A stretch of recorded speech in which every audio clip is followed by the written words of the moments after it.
Bom dia, irmãos. A paz do Senhor a todos. É muito bom mais uma vez nós estarmos aqui juntos, conectados, para falar um pouco da Palavra de Deus. E hoje com um tema muito especial, um tema sobre finanças, sobre planejamento financeiro familiar. Mas antes de a gente dar início propriamente de tal tema, vamos orar, vamos agradecer a Deus por mais esse dia. Peço que você feche seus olhos e oremos ao Senhor. Senhor Deus e grande Pai, Deus muito amado, Deus querido, Deus que domina sobre todas as coisas e tem o poder sobre tudo. Te louvamos, ó Deus, porque Tu és o Rei dos Reis, o Senhor dos Senhores, aquele que era, aquele que é e aquele que há de vir. Muito obrigado, ó Deus, por mais esse dia que o Senhor tem nos proporcionado debaixo da Tua graça, debaixo da Tua proteção, debaixo das Tuas misericórdias, que se renovam a cada manhã sobre as nossas vidas. Pai, que o Senhor nos dê um tempo proveitoso de estudo da Tua Palavra, nesse tema, no dia de hoje, para que possamos sair mais instruídos e que possamos, ó Deus, fazer tudo para a Tua única e exclusiva honra e glória. É assim que oramos, no nome do Senhor Jesus Cristo. Amém. Amém? Eu vou, então, compartilhar uma apresentação, planejamento financeiro familiar. Quando a gente ouve em finanças, a gente fica muitas vezes com a cabeça a mil.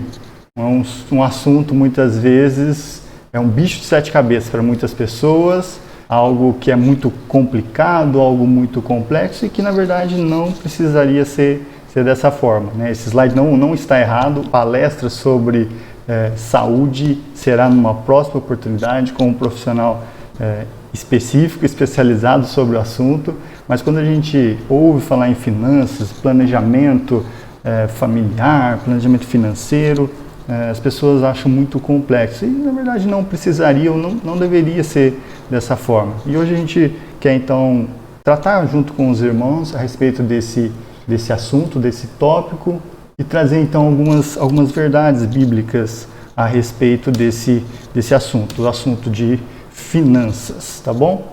Hoje a gente vai ver então a respeito de Bíblia e finanças, o que a Bíblia fala sobre finanças. Vamos falar do planejamento financeiro familiar, como toda a família deve estar envolvida nesse planejamento, falar um pouquinho a respeito de metas, dar alguns exemplos de tipos de consumidor, falar um pouquinho sobre dívidas, né? Fazer um alerta sobre dívidas, relembrar alguma coisa sobre investimentos, discutir alguma coisa sobre investimentos também e dar algumas dicas, relembrar algumas dicas, muitas que vocês até mesmo já conhecem, mas a gente vai tratar aqui então do assunto e relembrar algumas dicas. E o primeiro ponto que gostaria de trazer com os irmãos é o que a Bíblia diz sobre o assunto, sobre o tema, né? Sobre finanças, sobre planejamento financeiro. O que a Bíblia fala? Eu acho que é importante a gente já pautar logo no início o que a Bíblia nos orienta a respeito disso, que vai servir como premissa para o restante aqui do assunto que a gente vai tratar no dia de hoje. Então, peço que você já pegue aí sua Bíblia e a gente vai descobrir à luz da Palavra de Deus como que a Bíblia trata a respeito de finanças, tá bom?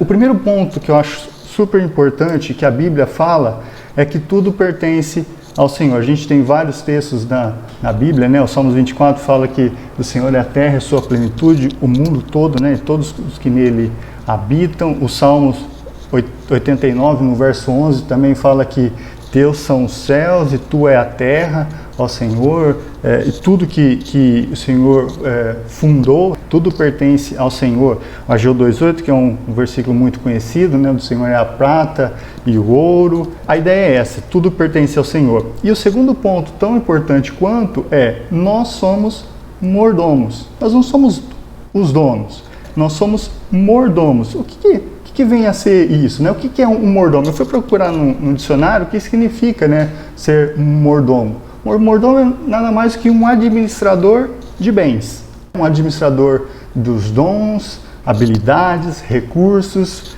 E aqui é importante a gente colocar que o mordomo ele vai fazer a administração de tudo que o dono possui com excelência, tá? Então, acho que é importante a gente já pontuar aqui. Nós não temos tudo aquilo que o Senhor nos deu, porque pertence a Ele, mas Deus nos encarregou como mordomos para administrar tudo aquilo que o Senhor nos confiou. Mordomia significa, é um cargo, né? É um ofício, é uma soma de vantagens e benefícios inerentes a essa função. E aí a gente encontra no versículo de número 8 de Romanos 14, que fala: porque se vivemos, para o Senhor vivemos, se morremos, para o Senhor morremos, de sorte que vivamos ou morramos, somos do Senhor. Ou seja, todas as coisas, a nossa vida é do Senhor. E aí, em 1 Coríntios fala que ele requer que os seus dispenseiros, cada um se encontre de uma forma fiel, fidedigna àquilo que o Senhor nos tem confiado. Aquilo que ele nos entregou para administrar, nós devemos fazer com excelência. E aí, também a Bíblia vem nos alertar, nos advertir contra a cobiça, contra a avareza. Porque é uma linha muito tênue quando a gente pensa em mordomia daquilo que temos nas nossas mãos, dos recursos que nós temos, mas que nós não somos efetivamente os donos de tudo isso.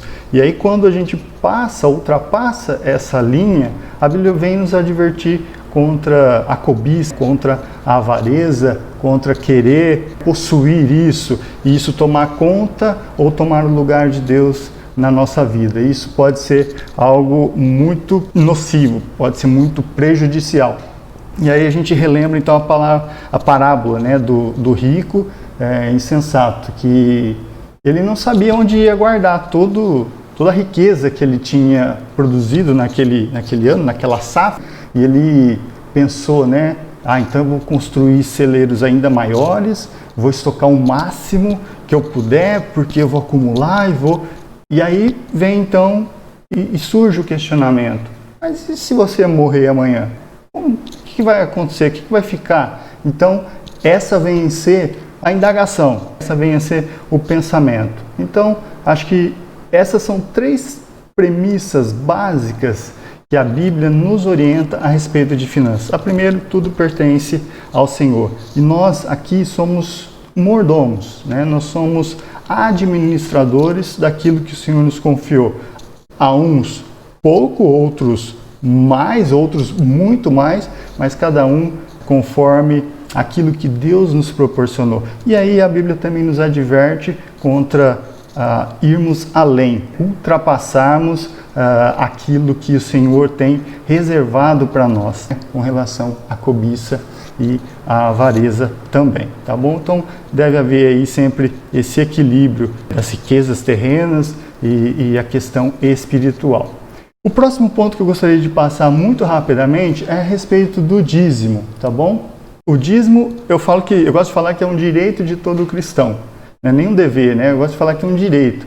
O cristão ele tem a oportunidade de demonstrar para Deus que ele é grato por tudo aquilo que o Senhor tem feito, tudo aquilo que o Senhor tem dado a Ele, porque tudo que nós temos vem do Senhor. E essa é a ideia de 1 Crônicas 29:14, né? Porque tudo vem de Ti e nós só Te devolvemos aquilo que a Ti pertence, ó Senhor. E o segundo ponto a respeito de quando a gente fala de dízimo, é que ele deve ser segundo o coração e as posses de cada um. Quando a gente olha para o versículo de 1 Coríntios, no capítulo 16, no verso 12, cada um deve contribuir conforme a sua prosperidade. Quando Paulo fala então aos Coríntios, ele fala isso. Deixa separado ali aquilo que cada um pode contribuir segundo o seu coração, segundo a sua generosidade. E o dízimo é uma forma de reconhecimento e gratidão a Deus, como eu já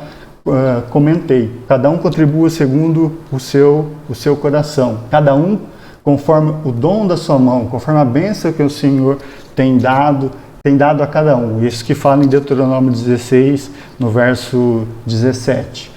É uma forma da gente agradecer a Deus, de a gente mostrar nossa gratidão a Deus, devolvendo o dízimo. Que a referência bíblica, a própria palavra dízimo, refere-se a isso, como sendo a 10ª parte, ou 10% dos nossos recursos, daquilo que Deus tem nos dado. Mas aí eu vou muito mais além. A nossa vida, o nosso tempo, aquilo que nós somos, como nós temos devolvido isso a Deus? Não é simplesmente a 10ª parte do seu salário, algo que eu penso que vai muito mais além, né? Deus quer uma vida por completo dedicada a Ele. E o dízimo é apenas uma parte disso, de uma forma de gratidão, de reconhecimento por todas as coisas que Deus tem nos dado, que Deus tem nos proporcionado vivenciar aqui. Provérbios 3, 9 e 10 fala para nós honrarmos ao Senhor com os nossos bens, com aquilo que Deus tem nos dado. E a gente tem vários versículos aí na palavra de Deus que vão exemplificar isso, várias orientações bíblicas a respeito disso, a gente não precisa demandar muito tempo. E aqui eu abro um parênteses, agradecendo a Deus, louvando a Deus, porque nós, na nossa comunidade, nós temos visto como os irmãos têm entendido esse princípio e têm aplicado na vida dos irmãos. A gente louva a Deus, como que Deus tem nos abençoado como comunidade, como igreja, mesmo nesse momento que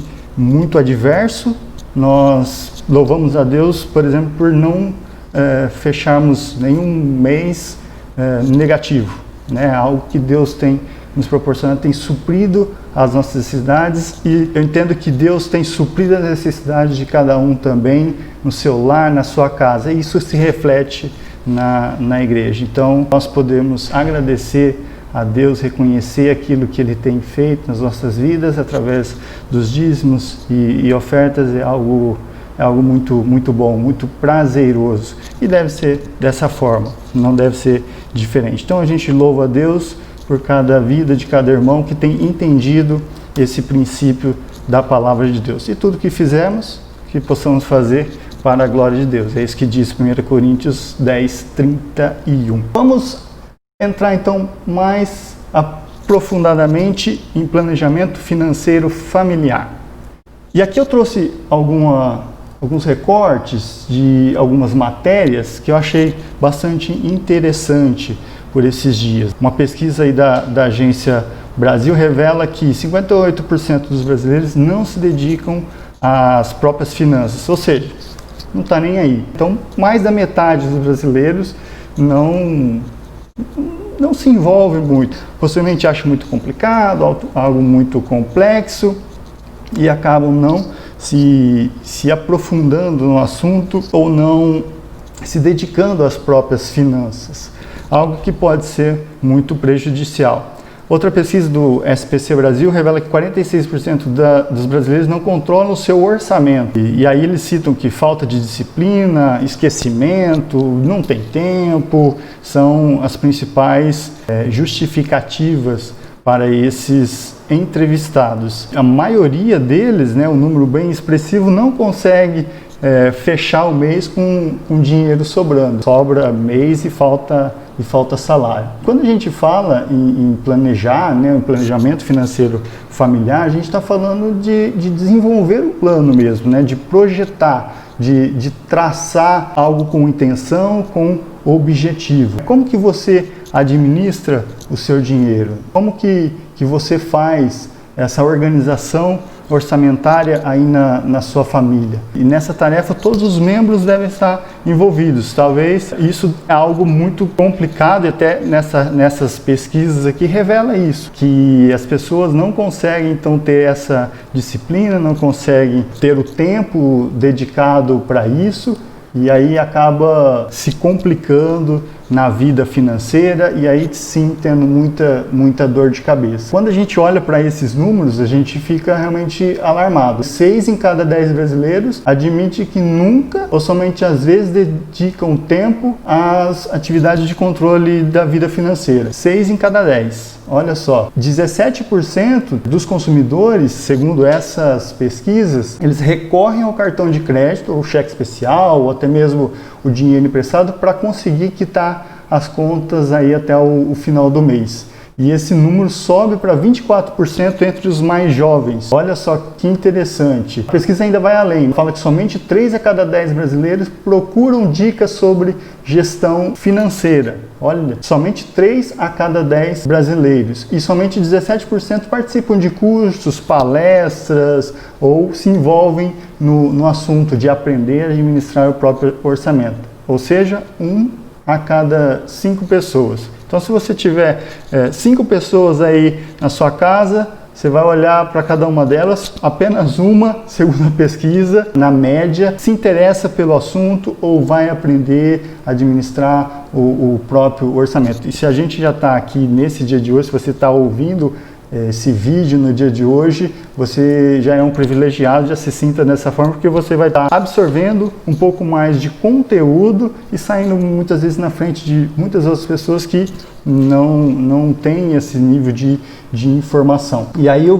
a pesquisa continua falando que o brasileiro ele assume não ter a disciplina para controlar as finanças pessoais. Falta disciplina. Disciplina é o primeiro ponto que falta. E a pesquisa é tão reveladora que as pessoas elas até sabem o que deve ser feito, elas até sabem quais atitudes devem fazer, mas elas não aplicam, né? Falta disciplina, falta de tempo, essas são as principais prioridades. Faça o que eu digo, mas não faça o que eu faço. Ela sabe que tem que pesquisar os preços, que tem que juntar o dinheiro para comprar à vista, se for possível, sabe que tem que pechinchar, sabe que tem que poupar, investir, tem que economizar. Considera tudo isso importante, mas quando chega na prática acaba não conseguindo executar, não conseguindo aplicar isso. 47% não sabe o quanto pagam de juros ao parcelar uma compra.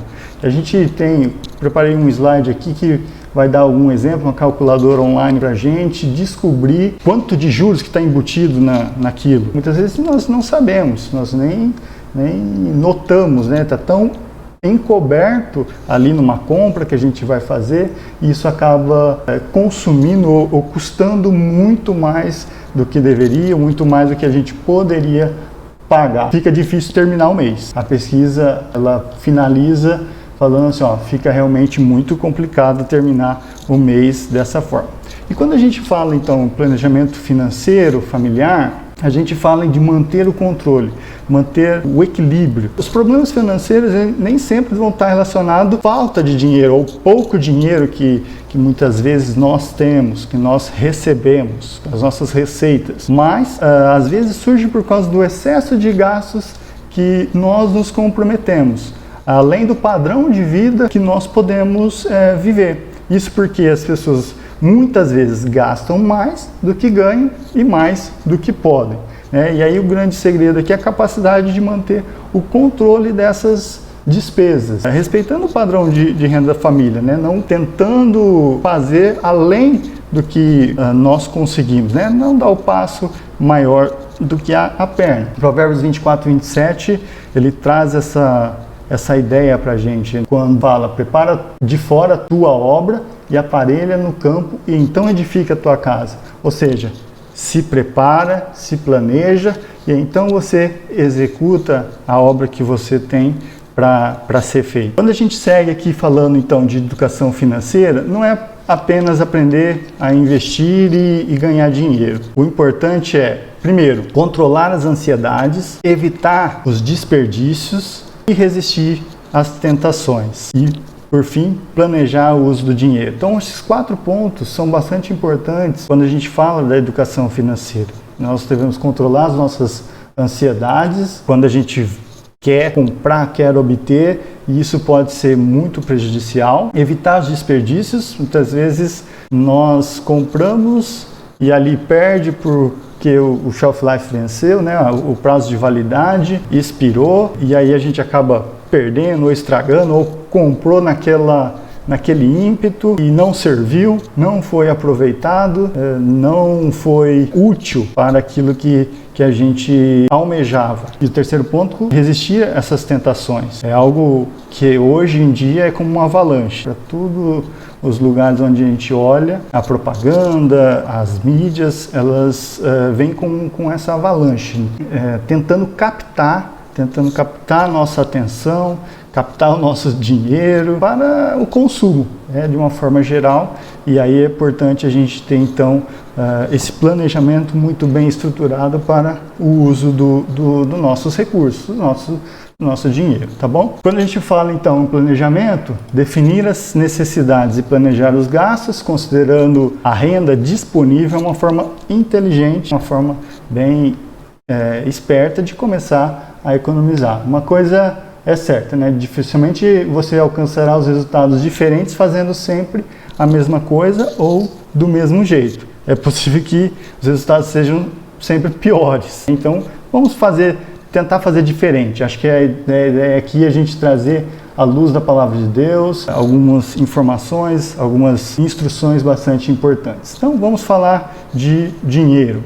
E o primeiro ponto aqui é: quanto você ganha? Não precisa me responder, mas essa deveria ser uma pergunta muito fácil. Quanto você ganha? Seu salário, sua renda total aí da família, você sabe disso? Você tem noção de tudo isso? Eu trouxe aqui uma informação do IBGE, é uma pesquisa recente, 2019, sobre a renda mensal domiciliar per capita, né, por cabeça ou por pessoa no Brasil em 2019. E a média foi de R$ 1.438,67. E aí mostra em cada região quanto que foi, ou quanto que é essa renda mensal, tem aí mostrando as desigualdades entre os locais onde tem uma maior concentração da renda, outro local onde tem menor concentração da renda, mas isso não é o foco aqui, o importante. É mais para a gente ilustrar a questão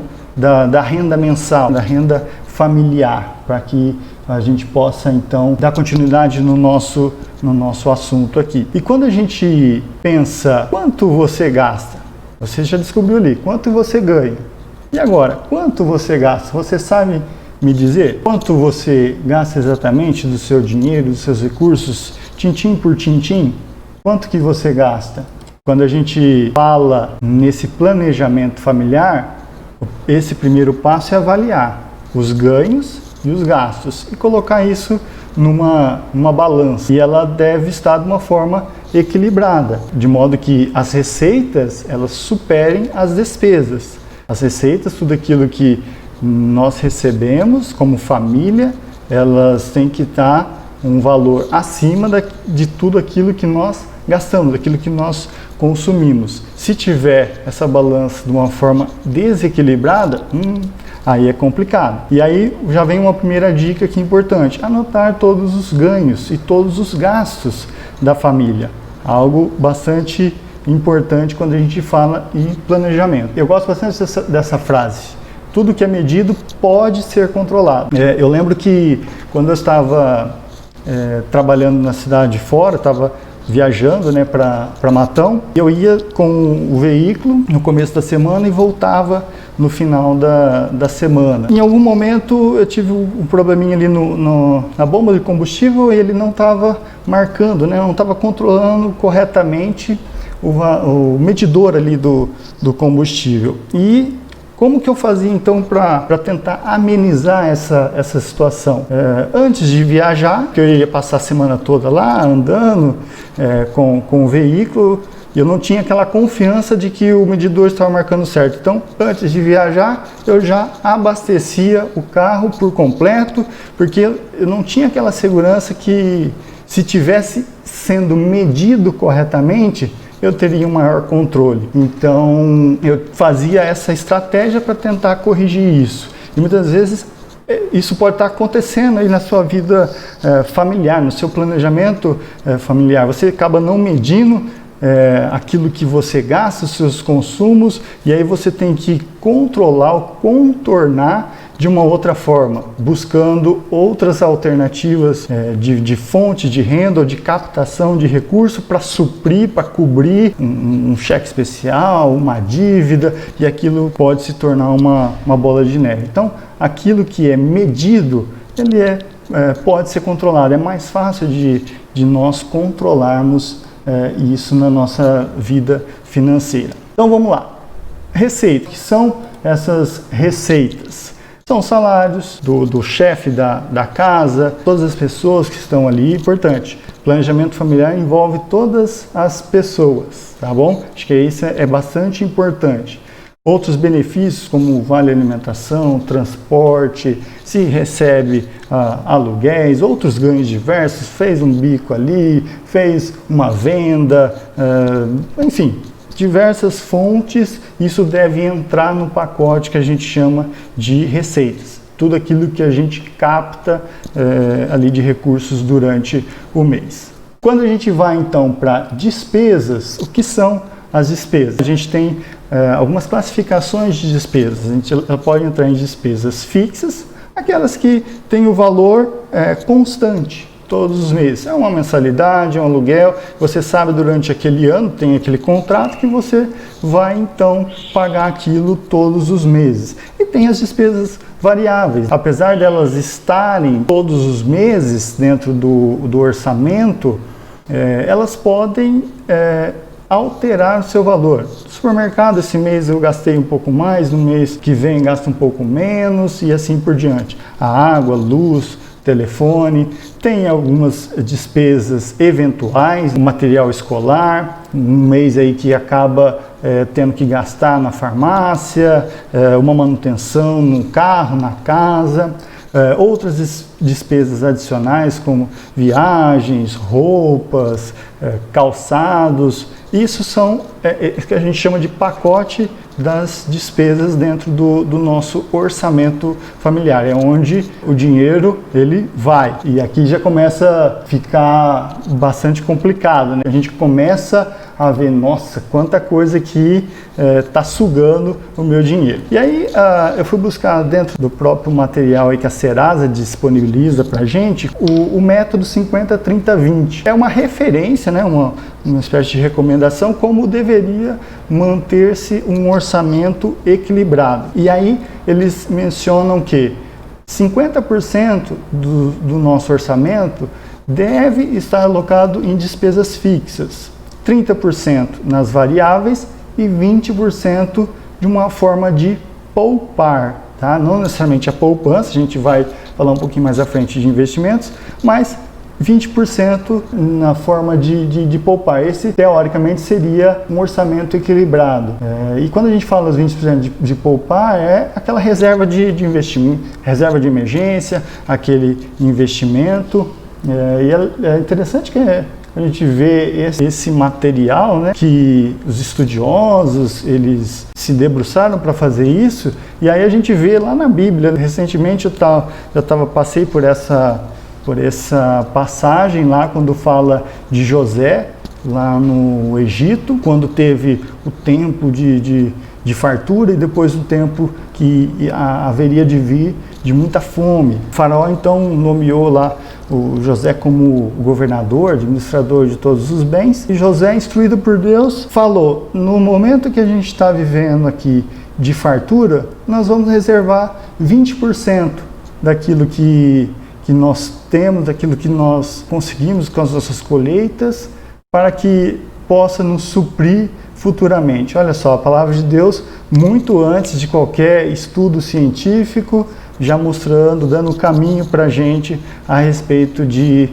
finanças, de um orçamento financeiro para as nossas vidas. Não se assuste com a planilha, mas é algo que é uma recomendação para que nós tenhamos, seja um caderninho, seja uma planilha, seja um aplicativo no celular, mas que você tenha um mecanismo para que você possa anotar, registrar todos os seus ganhos e as suas despesas. Essa aqui é um exemplo de uma planilha que, se não me falha a memória, eu peguei lá no site da B3, né, a Bolsa Brasileira, do IBM Bovespa. Tem um material fantástico lá a respeito de finanças. E aqui traz como que deveria ser. Eu fiz algumas adaptações, obviamente, mas a ideia é essa, que a gente pegue então uma planilha, um caderno e comece a anotar tudo. o salário, se teve ali no mês que teve 13º, um aluguel, um vale alimentação, se ganhou um bônus, as férias, todas as receitas, tudo que você captou ali, que você marque, anote, seja no seu caderninho, numa planilha em Excel, uma planilha mesmo aí em papel, da forma como você vai fazer, isso não importa. É importante que você faça, que você tenha esse controle. E aí você vai então observar, vai notar como ou quanto você tem como família de recursos para viver o mês, né? Vamos falar dessa forma. E quanto daquelas despesas estão consumindo o seu orçamento, o seu budget. E aqui, logo após as receitas, eu já coloquei os dízimos e as ofertas, já separa, já deixa segregado ali para então fazer a devolução, e depois a gente vem para as despesas. E aí eu separei nas categorias, como a gente citou, as despesas fixas, as despesas variáveis e algumas despesas extras.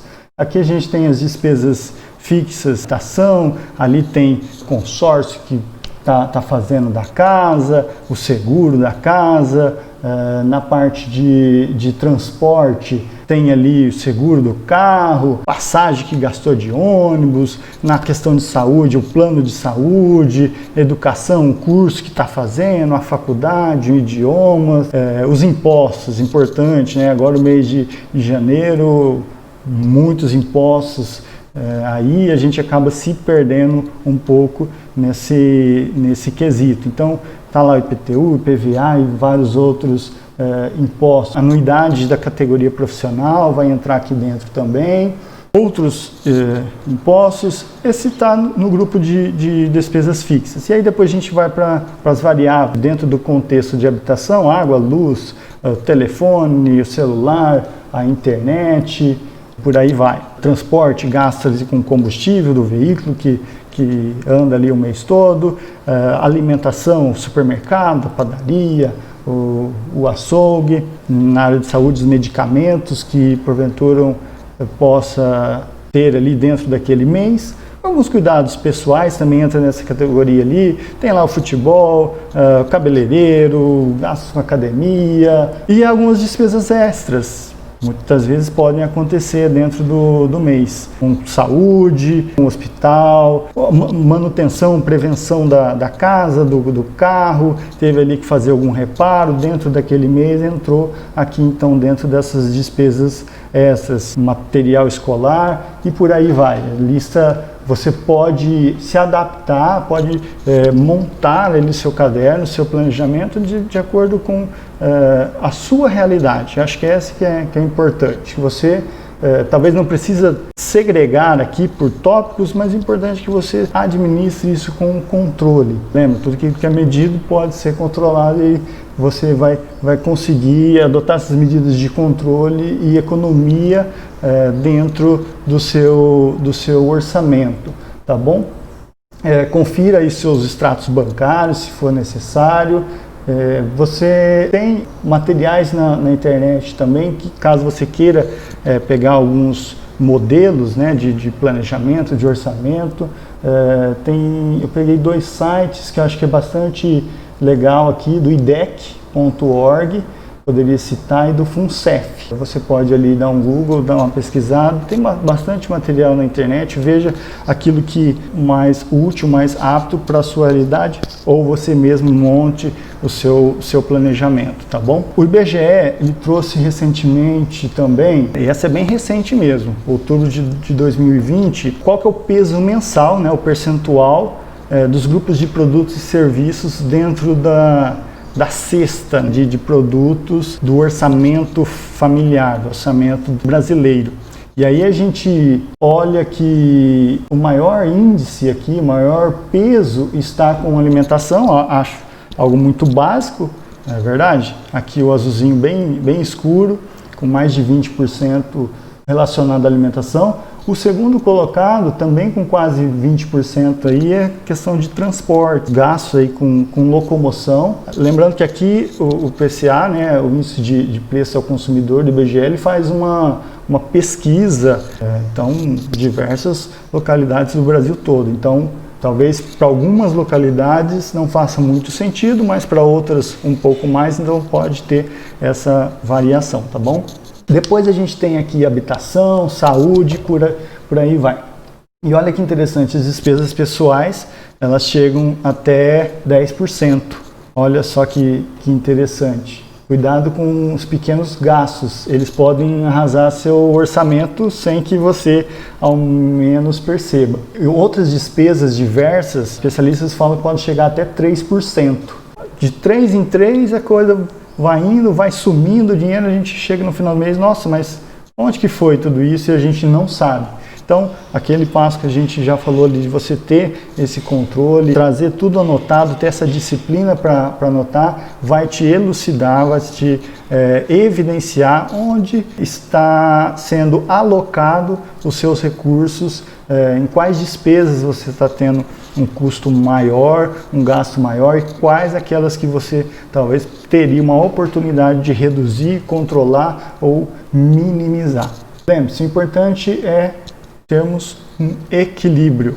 Quem não controla o que gasta corre o risco de gastar mais do que pode. Deve-se equilibrar os gastos conforme a renda da sua família.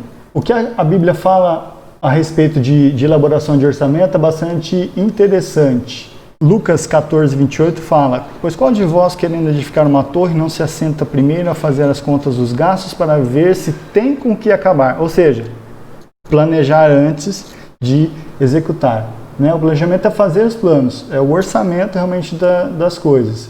Só que o interessante não é apenas esse versículo, mas sim o que vem antes desse versículo. Se você pegar a sua Bíblia e olhar, olha o que vem antes desse versículo. Parece algo totalmente fora do contexto. E qualquer que não levar a sua cruz e não vier após mim não pode ser meu discípulo.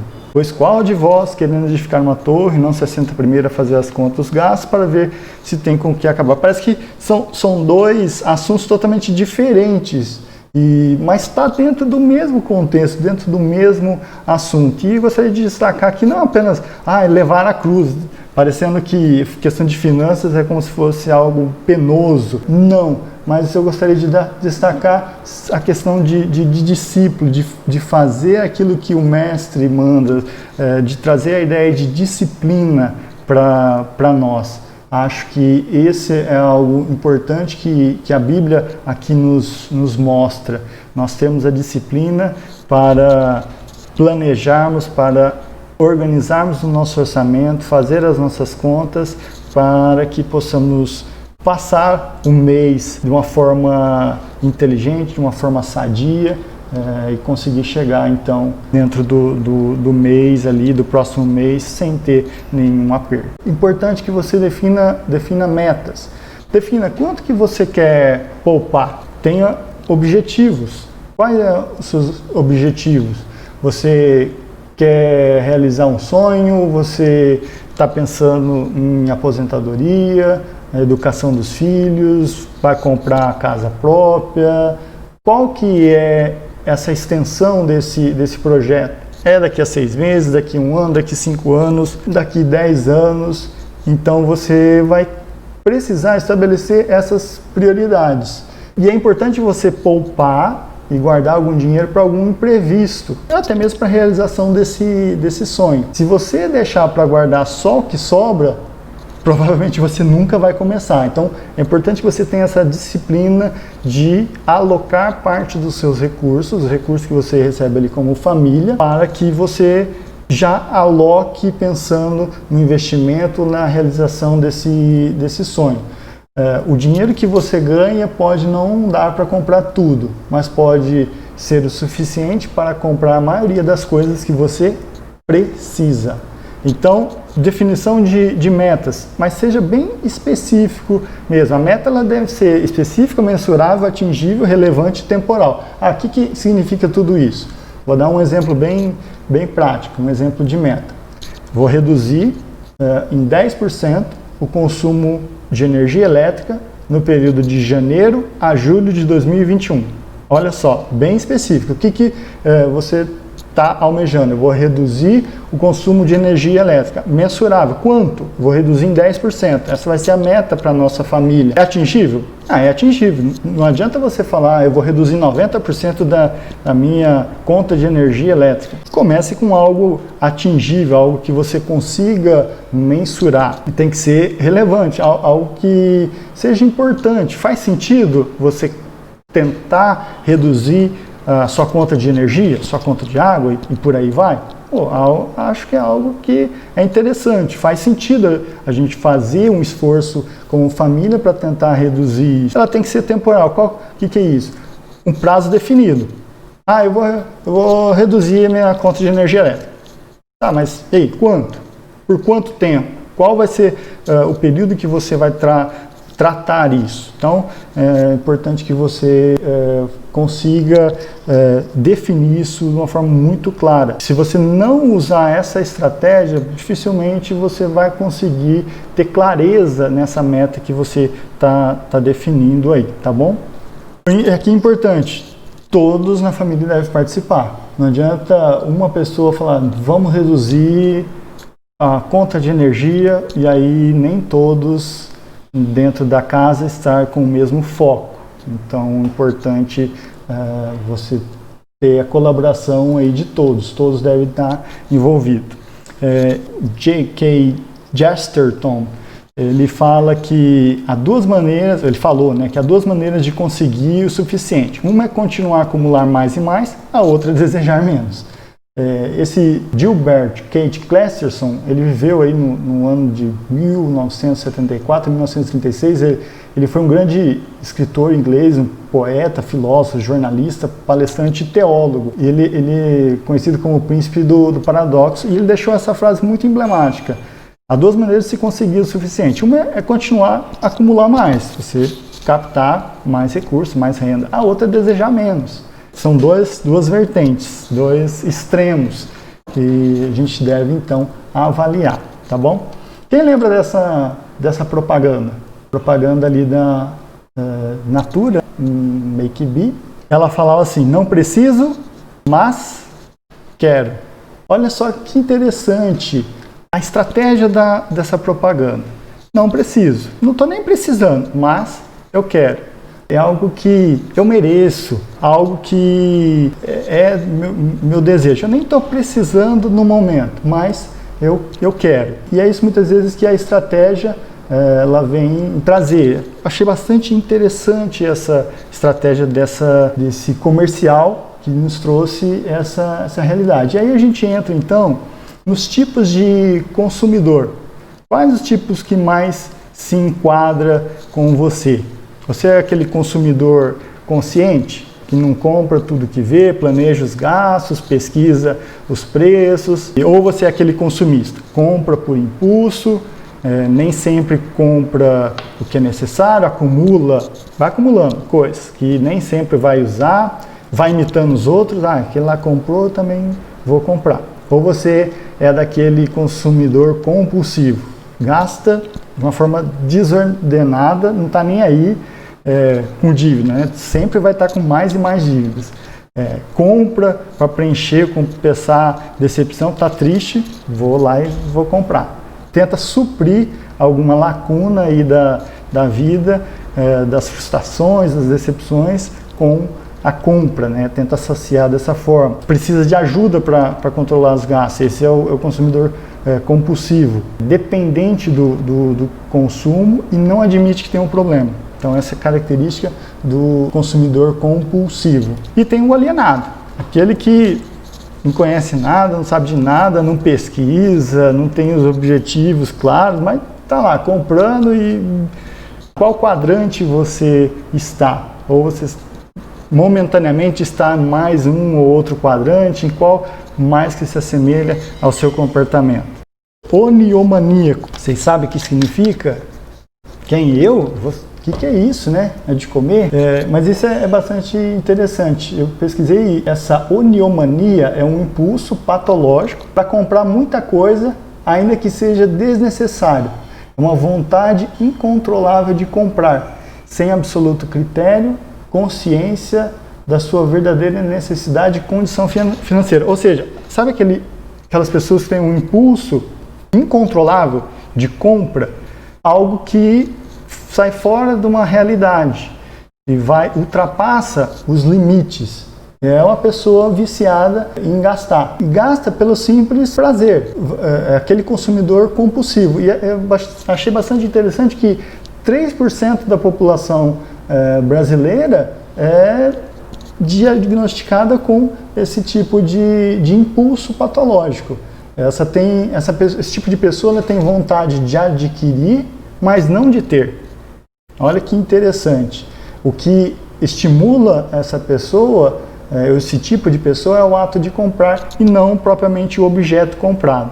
Então, bastante interessante aí para nós quando a gente pensa na questão desse impulso. Então tá aqui alguns sinais, né? As pessoas tá triste, tá frustrada, vai lá e compra, tem preocupação em comprar, quer comprar, acaba gastando mais dinheiro e mais tempo do que o planejado, acaba tendo aí, causando problemas familiares, possivelmente entra aí com muitas dívidas, tem que conseguir dinheiro para cobrir o rombo da conta bancária, compra itens desnecessários ou quantidade extremamente exagerada, se arrepende logo após a compra e aí se sente frustrado, e aí depois vira um ciclo, quer comprar mais e mais, toma empréstimo, mente, omite, esconde. Então, esse tipo de sinais da compulsão de uma pessoa que sofre desse tipo de impulso.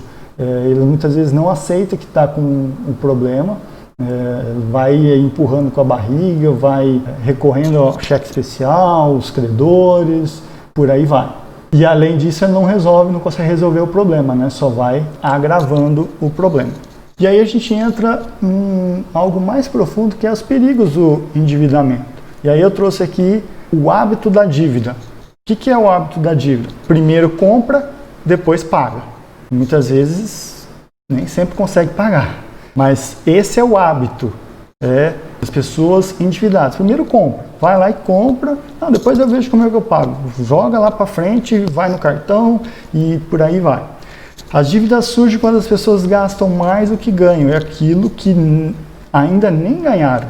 Basicamente isso que acontece. As dívidas vão surgindo, as pessoas gastam mais ou já planejam o gasto, jogando lá para os meses futuros sem saber se vai ter a renda ou com que arcar com essa dívida. Se você está nessa situação, uma primeira dica que os especialistas dão é procure diretamente o credor e tente renegociar os prazos dessa dívida para que você saia, dê esse primeiro passo para se livrar realmente da dívida, que é algo muito penoso, algo muito complicado para as famílias. Segundo o IBGE, 85% das famílias brasileiras gastam mais do que ganham todos os meses. É muita coisa. Gastar com sabedoria significa gastar menos do que se ganha e suprir as necessidades. E aí a gente tem que saber distinguir quais são as necessidades e quais são os desejos. Quem está endividado, recomendações que os especialistas falam é cortar as despesas, talvez com carro, com celular, com roupas novas, né, reduzir aí, ficar um ano sem comprar, procurar outras fontes de ganho. Os especialistas também afirmam que, eu recomendo, que 25% da renda das pessoas que administram o dinheiro dessa maneira, ou seja, mais ou menos 3 meses do ano, vai embora por meio do pagamento de juros. Então as pessoas endividadas, 3 meses do ano, ela trabalha simplesmente para pagar os juros da dívida.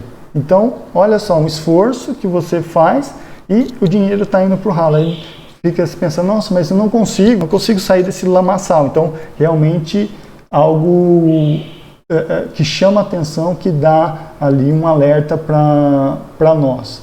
E aí, a orientação é busque o credor, tente então fazer leve uma nova proposta.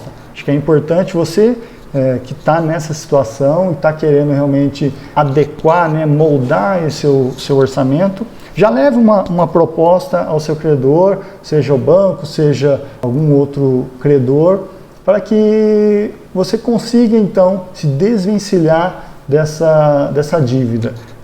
O versículo que está aí na tela, né, a referência de Provérbios 6:1, fala que: filho meu, se ficaste por fiador do teu companheiro, se deste a tua mão ao estranho, te deixaste enredar pelas próprias palavras e te prendeste nas palavras da tua boca, faze isso agora, filho meu, e livra-te, já que caístes nas mãos do teu companheiro. Vai, humilha-te e importuna o teu companheiro. Não dê sono aos teus olhos, nem deixe adormecer as tuas pálpebras. Livra-te, como a gazela da mão do caçador, como a ave da mão do passarinheiro. É como um pai falando para o filho: filho, se você se envolveu aí na questão de dívida, né, ficou ali por fiador, vai até essa pessoa, tenta de todas as formas. Ele usa a expressão aqui de se livrar, né, da mão do caçador, da mão do passarinheiro. É realmente isso, você tentar todos os seus esforços para que você se desvencilhe da dívida, porque realmente a família endividada, todas as outras coisas serão afetadas. Então é importante você conseguir dar esse primeiro passo para a organização aí do seu orçamento. Algumas razões bem práticas aí para não ter dívidas. Você pode perder sua renda. Você não sabe o que vai ser amanhã. O seu emprego, a remuneração nem sempre serão eternos. Você pode tornar-se um inadimplente, né? E aí trazer todos os transtornos aí para o seu lar. As pessoas com problemas financeiros, pesquisas apontam e mostram que a produtividade ali no trabalho é diminuída, a pessoa acaba ficando com uma baixa estima, com insegurança, um mau humor, uma desatenção, está pensando ali no problema, na dívida, acaba perdendo o sono, fica mais agressiva, pode surgir acidentes de trabalho e a coisa vira realmente uma bola de neve. Então, alguns fazem um acordo no serviço para pegar ali o dinheiro e colocar a casa em ordem. Isso até pode resolver momentaneamente a situação, mas aí depois não consegue voltar ao mercado de trabalho e aí a coisa se complica mais ainda. Então, economizar, mudar o padrão de vida, até mesmo talvez se desfazer de algum bem ali, pode fazer parte nesse processo, tá bom? Outra razão, né, os juros são extremamente altos. Os juros da dívida são muito maiores do que os juros que você consegue nos investimentos, na aplicação. Então, realmente importante a gente se desvencilhar da dívida. E dívida é escravidão. O exemplo aí, a figurinha mostra aí que a gente fica amarrado a essa dívida, tá bom? Então, é importante a gente ter essa consciência aí para tentar se desvencilhar da dívida.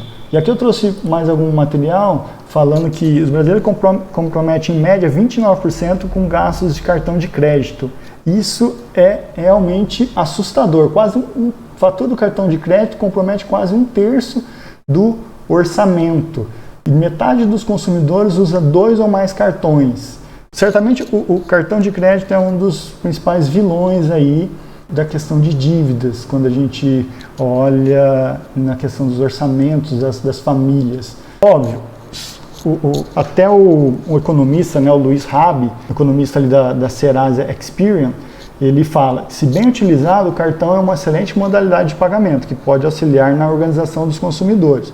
Os problemas surgem quando o limite pré-aprovado vira uma extensão da renda e os gastos ultrapassam a capacidade de pagamento. Como os brasileiros de menor renda têm menos margem de manobra com o próprio orçamento, muitos recorrem ao cartão para concentrar despesas e ganhar fôlego até o vencimento da fatura.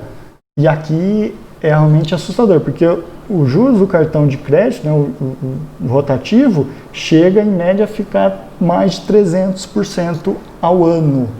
Tá? Então, algo muito assustador. E aí, complementando esse material, segundo o Serasa, o percentual de renda comprometida com o cartão de crédito, ele é muito maior nas pessoas, né, que têm uma faixa salarial de até R$1.000. É muita coisa. 60% do salário, da renda das pessoas que ganham R$1.000 está comprometida com o cartão de crédito. E aqui, o cartão de crédito, assim, usado para tudo quanto é lado, né? Supermercado, maior parte, farmácia, posto de combustível, roupa, calçado, até celular, até a recarga de celular. Os especialistas, eles recomendam que o ideal é não comprometer mais do que 10% do orçamento com a fatura do cartão de crédito. E é importante, algumas dicas com relação ao cartão, acho que é importante a gente destacar um pouquinho aqui, não esquecer de incluir isso nas despesas, as anuidades. Importante pagar a fatura integralmente na data, até a data do vencimento. Se conseguir os pagamentos à vista, muito melhor, que tenha desconto, não é verdade? Pagamento a prazo no crediário, cuidado com os elevados juros, taxas de juros embutidas. Enfim, a gente poderia citar aqui outras formas também de pagamento, questão de cheque, entrar no cheque especial. Importante, a questão do cheque especial, evite entrar no cheque especial, né? Não faça disso um segundo salário. Isso certamente vai corroer aí os seus recursos. Enfim, a gente poderia dar muitas informações aqui, mas acho que o que a gente tem trazido já serve de alerta para nós com relação ao uso desses recursos para os pagamentos e por aí vai. Então, vamos lá, vamos começar a dar também algumas dicas para melhorar o uso do cartão de crédito. Aí a gente pegou algumas fontes, tá bom, lá no Dinheirama. A primeira é registre as despesas de forma organizada. A segunda, estabeleça um limite de gastos e respeite-o. Evite ter mais de 2 cartões de crédito, se possível tenha só um. Prefira cartões com vantagens realmente palpáveis. Bastante interessante. Você vai ter muitas vantagens, os benefícios, milhas de viagens, e aí entra a pandemia, não pode viajar para lugar nenhum. Então, ficou tudo represado. Muitas vezes a gente vai e olha essas vantagens, mas será que realmente essas vantagens aplicam-se ao seu estilo de vida? Aquilo que você realmente vai usufruir? Talvez não. Será que vale a pena? Então é questão de você avaliar, tá bom? Isso que é importante. Evite parcelas muito longas, você vai estender aquilo por muito tempo, muitos meses, você não sabe o que pode acontecer ali na frente, nos meses subsequentes. Jamais pague somente o mínimo, isso é super importante. A gente tem que lembrar que o cartão de crédito é um meio de pagamento e não o pagamento em si. Óbvio, o cartão de crédito dá algumas vantagens, segurança, praticidade, né, a possibilidade de concentrar os pagamentos tudo numa única data. Agora tem as desvantagens, taxa elevadíssima, é mais complicado para manter o controle. É importante você gastou lá com cartão de crédito, também já levar esse registro lá para a tua planilhinha, para o teu caderninho que você aprendeu aí a marcar, a registrar os seus gastos. Antes de comprar alguma coisa, vê se você consegue passar no crivo dessas perguntas. Eu realmente necessito? Preciso daquilo? É necessário ou é algo supérfluo? É um desejo ou é necessidade? É algo útil? Essa necessidade é algo indispensável para eu viver? É um desejo não básico? Pode ser dispensável esse tipo de item? Então, primeira pergunta, tá bom? Eu realmente preciso agora? Estou precisando nesse momento? Posso deixar para comprar isso numa oportunidade com um melhor valor de compra? Ou eu tenho outras prioridades que eu preciso me ater agora e posso postergar isso para um segundo momento? Quanto tempo eu preciso trabalhar? Vai lá, a pessoa ganha, sei lá, vou dar um exemplo, ganha R$2.000 por mês e aí vai lá, compra um celular de R$1.000. Então, nossa, eu preciso trabalhar 15 dias do mês, preciso trabalhar metade do meu mês para conseguir adquirir esse item. Nossa, tanto esforço, metade do mês, 15 dias aguentando o chefe. Quanto tempo você precisa trabalhar para adquirir aquilo? Compensa esse esforço? Não estou falando que é certo ou que é errado, estou só realmente trazendo essa reflexão, tá bom? Nessas perguntinhas aí. Cabe dentro do orçamento? Vai ter despesas de manutenção? Eu consigo suportar esse item ou esse bem? Vou comprar algo ali para mim, mas aí depois ele tem um custo variável aí ao longo dos meses. Eu preciso manter isso ao longo dos meses, então você precisa também já pensar isso, não só no momento inicial, né, no investimento inicial que você está fazendo naquela compra, tá bom? Vou comprar, os benefícios compensa daquilo que eu tô comprando, a qualidade do item. Vou dar um exemplo, vou comprar um colchão. Muitas vezes, eu compro colchão todo ano? Não, vou comprar cada 3, 5, 10 anos, não sei. Então, já não vale a pena eu comprar com a qualidade para que possa ter essa durabilidade. Então, é algo que você deve fazer essa reflexão, tá bom? Esse é o quinto item aí. Qual o custo, benefício, qualidade desse item? Então, essas perguntinhas aí vai nortear a você antes de comprar algum item. Passou por elas? Tá tranquilo. Eu ouvi gente falando que não passa nem da primeira, né? Mas isso aqui é apenas para você ter uma reflexão. Muitas vezes nós estamos aí atolados, endividados. Se a gente tivesse feito esse tipo de reflexão, esse tipo de orientação previamente, será que teríamos entrado nessa bola de neve? Algo para você refletir, para você tomar como reflexão aí quando for fazer as suas compras, tá bom? É muito comum as pessoas comprarem coisas de que não precisam, com o dinheiro que não tem, para impressionar pessoas das quais nem ao menos gostam. Percebe? É muito comum, as pessoas elas compram as coisas que elas nem precisam, muitas vezes nem tem o dinheiro, mas eu preciso comprar para impressionar, não é nem os amigos, né? Impressionar os inimigos, pessoas que nem ao menos gostam dela, mas eu preciso impressionar. Então a pessoa acaba entrando aí, comprando, adquirindo um item com um dinheiro que não tem, comprando algo que nem precisaria, então bastante complicado aí. Nem tudo o que é urgente é prioridade, nem tudo o que é prioridade é essencial, pense nisso, tá bom? E aí a gente seguindo mais para o final, vamos dar algumas dicas aqui. Evite comprar por impulso. Não se iluda com os elogios dos vendedores. Não, olha, ficou perfeito em você, cabeu perfeitamente, olha, ficou lindo. Será? Muitas vezes, estratégias de venda. Lembre-se, fazer compras não é terapia.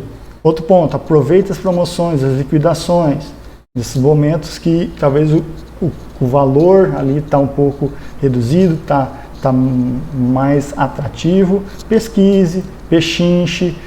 Você tem várias formas de fazer isso, seja presencial, seja de uma forma online, e aí então vai algumas dicas aí para você estar fazendo a sua pesquisa de preço na hora de comprar algum material, algum item que você precise, tá bom? Eu trouxe outra dica aqui. Às vezes a pessoa não sabe pagar à vista ou parcelado, qual que é o melhor? Aí eu trouxe essa ferramenta aqui do próprio site aqui do G1, que você pode entrar lá na área de economia, calculadora. Você tem lá, você pode digitar o teu valor à vista, o valor da parcela, o número da parcela, só clicar em calcular, ele vai trazer algumas orientações, ele vai fazer um cálculo para mostrar para você, vale a pena, não vale, e assim por diante. Então eu coloquei aqui apenas um exemplo para a gente. Eu tenho lá um valor à vista, eu vou pagar R$1.000, e agora se eu for fazer parcelado, eu vou fazer parcelas de R$100 em 12 vezes, tá? E aí, vale a pena? Não vale a pena? Olha só o que ele traz aqui, ele traz uma taxa de juros embutida no pagamento a prazo de 3,5%. Mas o que significa? O que eu devo avaliar? A pergunta que você deve fazer é a seguinte: eu consigo uma aplicação que supere essa taxa de juros nesse período? Se sim, beleza, deixa o dinheiro investido e pague a prazo. Caso contrário, pague à vista com com desconto, tenta aí negociar um desconto. Então aqui é apenas uma ferramenta que você pode usar aí para fazer aí o seu estudo, se é aquela compra que você está planejando fazer à vista ou de uma forma parcelada. Tem outras calculadoras lá, você pode também estar simulando, fazendo outras simulações, tá bom? 10 maneiras de economizar no supermercado. A primeira, não vá ao supermercado com fome ou pressa, tá bom? Vai com fome, vai comprar coisa a mais, então vai de barriga cheia. Tente não levar as crianças junto. A gente sabe que criança vai olhar e estrategicamente vai estar no campo de visão ali das crianças os itens que elas mais gostam, mais chamativos. Então, se for possível, tente evitar de levar as crianças ao supermercado, tá? Você minimiza o risco. Antes de sair de casa, faça uma lista, né, do que você vai ter que comprar. Então, olha lá dentro do seu armário, aquilo que você tem, aquilo que você já tem em casa, não vou precisar disso, faça essa lista. Importante, olha para ela na hora que você estiver no mercado. Não adianta fazer a lista, dobrar no papelzinho, guardar no bolso e depois só olhar na hora que chegou em casa. E aí, na hora que percebeu, chegou em casa, comprou um monte de coisa que nem estava na lista e aquilo que estava na lista não trouxe, né? Então, isso pode acontecer. Se você vai no mercado, olha, estava falando para aquilo que você tem no armário, para que você olhe, tem isso aqui, vai faltando isso, e faça uma sequência que a gente chama de armazenagem FIFO, armazenagem em First Out, ou seja, o primeiro que entra, o primeiro que sai. Aquilo que você está no armário, que já está com a data de vencimento mais próxima, você traz para frente ou traz mais próximo de você para que você pegue ali, faça o consumo disso na sua casa, e aquilo que você compra novo, você coloque mais ao fundo, para que você possa ter essa sequência. Senão acaba ficando ali um monte de itens que acaba perdendo a validade, tá bom? Define um limite de quanto você vai gastar, monte aí um cardápio na semana, aproveite as promoções, pesquise os preços do supermercado. Evite compras muito grandes, né? Cada vez que você compra em demasia acaba estragando. Avalie a possibilidade de comprar itens no atacado, talvez com preço melhor. E nunca se esqueça, como eu comentei, de conferir a validade dos produtos. Outras dicas que a gente poderia acrescentar aqui é procurar frutas, legumes, né, que não estejam machucados, que são mais fáceis de uma possível deterioração. O machucado ali na fruta, no legume, enfim, é mais propício para que o micro-organismo entre ali e comece um processo de deterioração. Verduras, né, quando tire ali do saquinho, seque o máximo possível, coloque um outro saquinho, tire o ar, armazene na geladeira, evite de guardar os legumes e frutas molhado, senão vai estragar mais rápido. Na hora de cozinhar, tente aproveitar aí as cascas, os talos de verduras, enfim, tem muita coisa ali rica em nutrientes. Você pode conseguir receitas saborosas aí com esses reaproveitamento, né? Reaproveitar algumas sobras, né? O feijão que vira sopa, o arroz, cenoura cozida, pode fazer bolinho, frutas mais maduras que pode virar doces e por aí vai.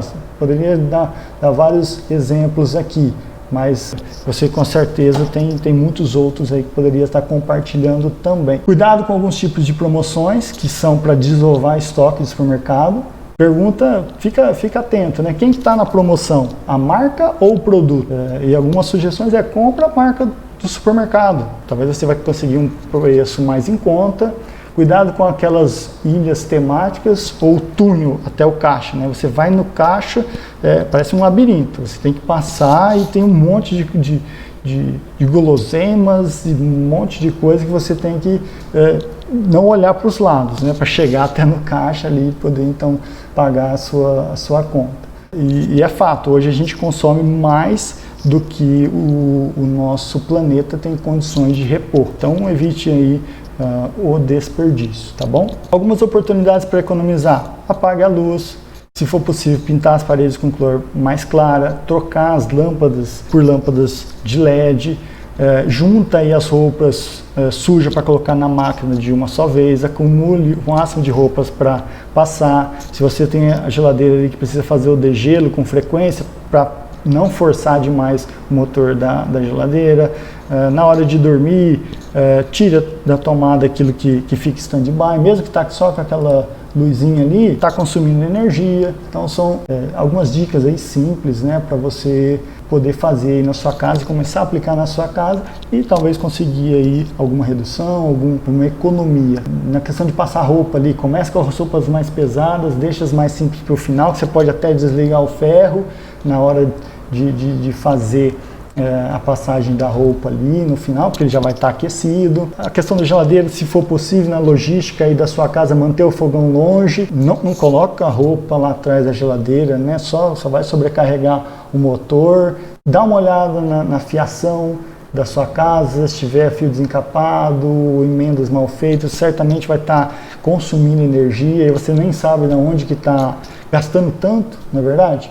O fogão, tenta manter longe da corrente de ar, passa aí o vento, dissipa o calor da chama.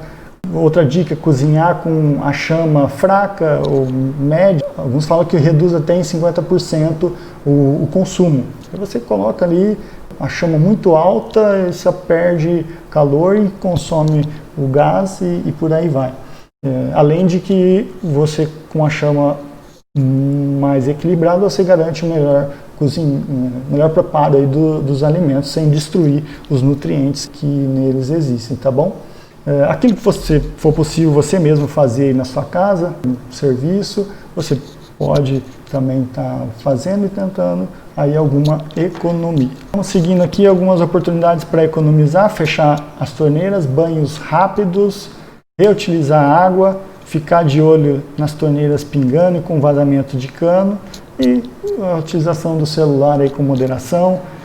São algumas oportunidades aí para você economizar. Um banho de 15 minutos pode gastar até 135 litros de água. Se você tem um banho de 5 minutos, gasta 45. Então, talvez você está aí com uma conta de água em excesso, você tem a oportunidade de conseguir uma redução. Limpe lá os orifícios da saída do chuveiro, vai também ajudar no fluxo de água. Torneira que fica escorrendo água ali durante a escovação do dente ou está fazendo a barba, você pode economizar até 12 litros de água. Então, são itens que você pode aí estar junto com a sua família, tá olhando, observando se está acontecendo na sua casa. Prefira varrer a calçada, evitar gastar muita água ali com a calçada, o quintal. 15 minutos que você tiver ali com a mangueira despejando água, você está gastando mais de 280 litros de água. Pense também na questão de reutilizar a água da máquina de lavar, e por aí vai. Regue o seu jardim à noite, né, o sol e aí o calor durante o dia certamente vai evaporar parte da água que você está utilizando ali, tá bom?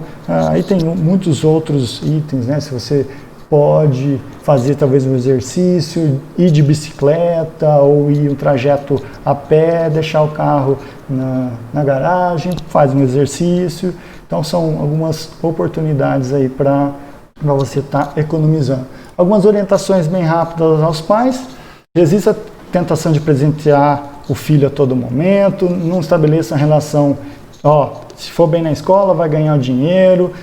Envolva os avós nesse processo, porque senão os pais estão tentando lidar com a criança de uma certa maneira, os avós estão indo por outro caminho, então tenta envolver todos no mesmo objetivo. Não use a suspensão de mesada como uma forma de punição. Estabeleça ali, se tem a questão da mesada, um dia para o pagamento da mesada, cumpra certinho e já comece a envolver a criança na realização do planejamento financeiro dela mesma, tá? Não estabeleça a realização de tarefas da casa como condição para a mesada, você pode cair num laço aí, tá bom? ensine a criança a importância de poupar, para ela ter uma meta de poupança, já incentive seu filho, sua filha a alcançá-la desde cedo. Importante, não recrimine ele pelas compras que ele faz. Ele quis comprar lá, importante, orienta. Vai dando a orientação, olha, você viu aqui a compra que você fez, o que você achou? Vai orientando, vai conduzindo. Claro, alguns tipos de gastos você pode tentar colocar algumas restrições que não concorde, mas tente sempre de uma forma muito orientativa, tá bom? Não se torture por não dar ao filho tudo o que ele pede. Dessa maneira, ele será um adulto responsável, produtivo e com autoestima. Então, não fique triste, não consigo dar. Certamente ele vai se tornar um adulto bem mais responsável. A educação financeira das crianças deve começar entre os 3 e 5 anos de idade. Envolva ela nos processos de pagamento, de guarda de mercadorias ali do supermercado. Enfim, a gente poderia dar um monte de ideias aqui. Acho que um grande importante ponto aqui também é a respeito do lazer, tá? Não elimine as possibilidades de lazer. Se for necessário, opte por programas mais em conta, mas dando valor aí às coisas mais simples da vida.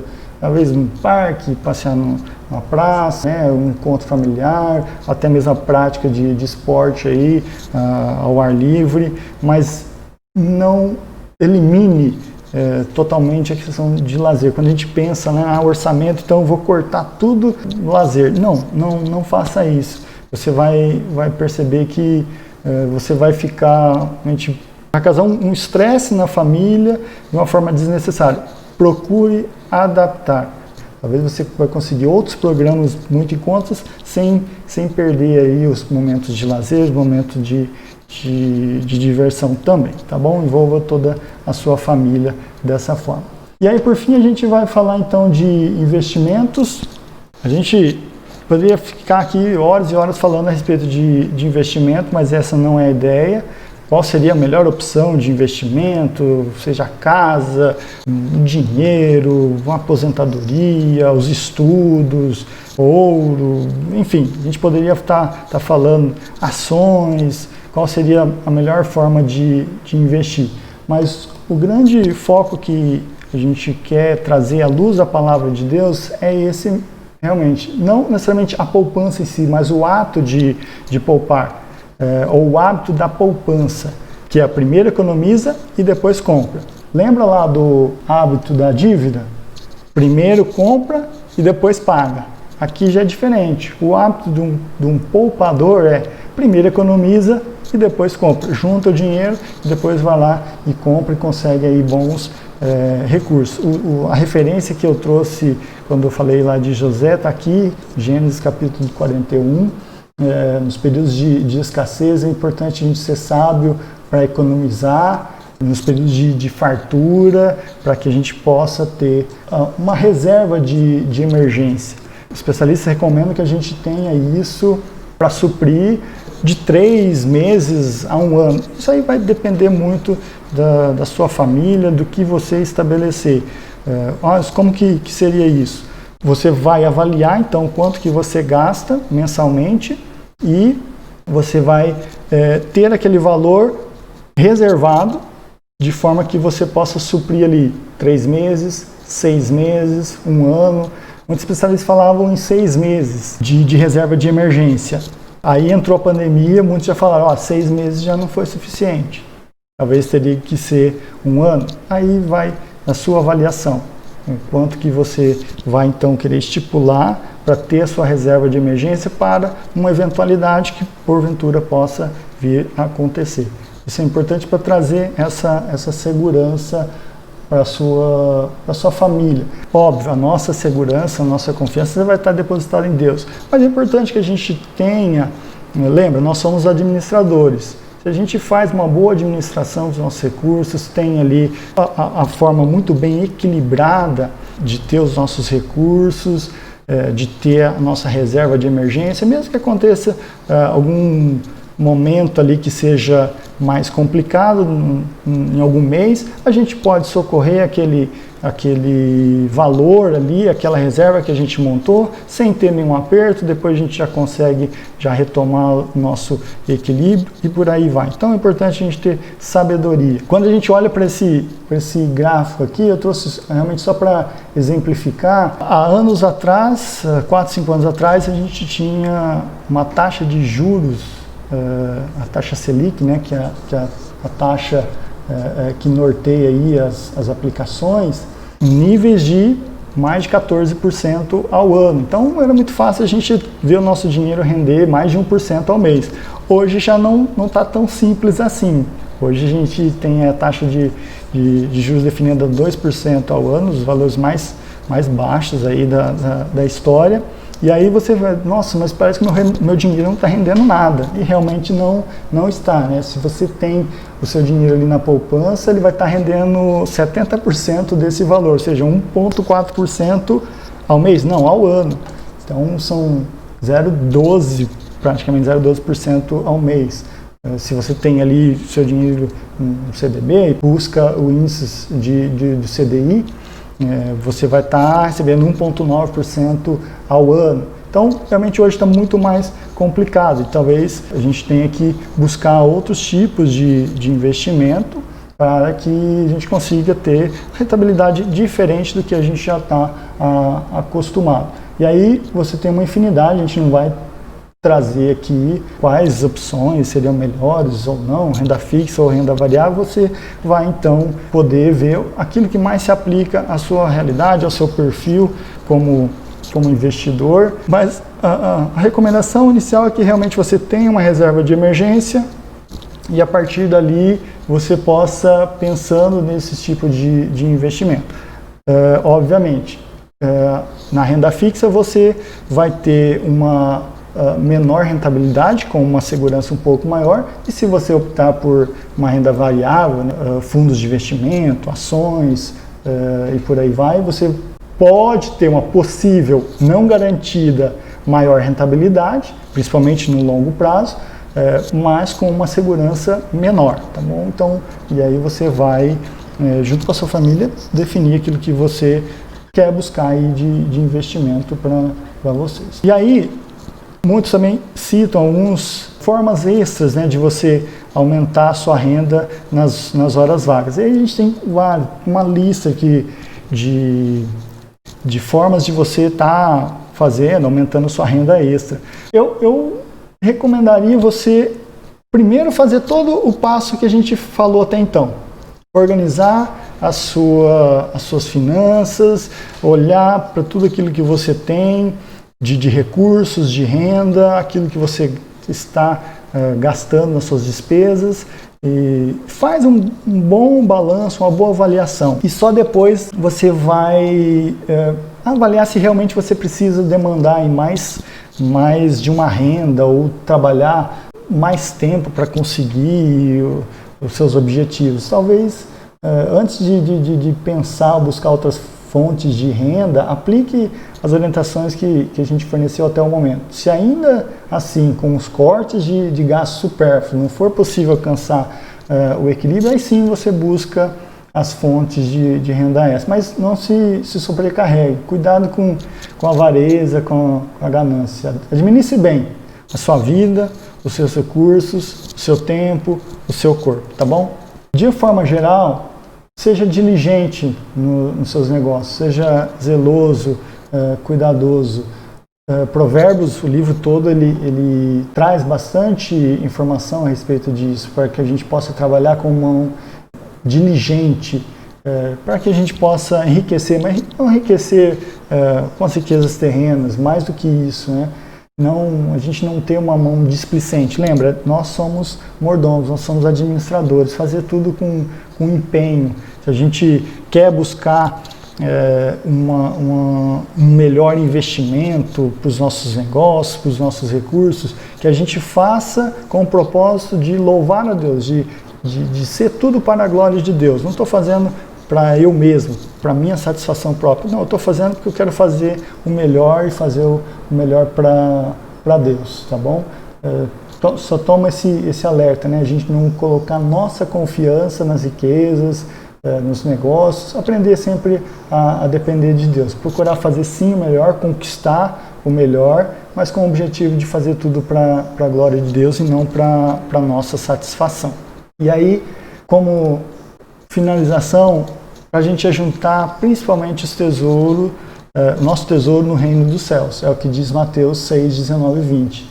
Se você quiser pegar sua Bíblia aí, fala assim, a palavra de Deus: não ajunteis tesouros na terra, onde a traça e a ferrugem tudo consome, e onde os ladrões minam e roubam, mas ajuntai tesouros no céu, onde nem a traça nem a ferrugem consome, e onde os ladrões não minam nem roubam.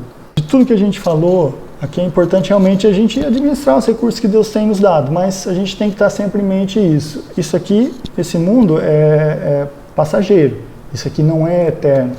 O nosso verdadeiro tesouro deve estar, o nosso pensamento, o nosso alvo maior deve estar realmente a juntar tesouros no céu. Lá sim são imensuráveis e eternamente garantidos. Não vai ter essas oscilações, essas variações. Lá sim são realmente garantidos o nosso tesouro, tá bom? E lembre-se, Deus é dono de tudo.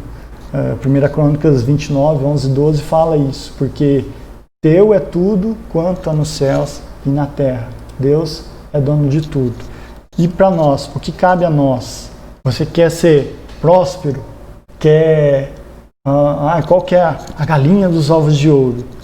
Eu gosto muito desse versículo de 1 Timóteo 6,6, que fala: de fato, a piedade com o contentamento é grande fonte de lucro. Outra versão fala: mas é grande ganho a piedade com o contentamento. O que vem a ser isso? A piedade é o amor a Deus sobre todas as coisas, ou seja, levar Deus a sério.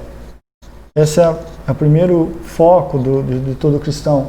E o segundo, para que a gente possa ser próspero, bem-sucedido, bem-aventurado, contentamento. O que significa? Estar contente, ter satisfação, gozo, alegria, gratidão por tudo aquilo que Deus tem nos dado. Então, levar Deus a sério, colocar Deus sobre todas as coisas na sua vida e ser grato a Ele por tudo aquilo que você tem.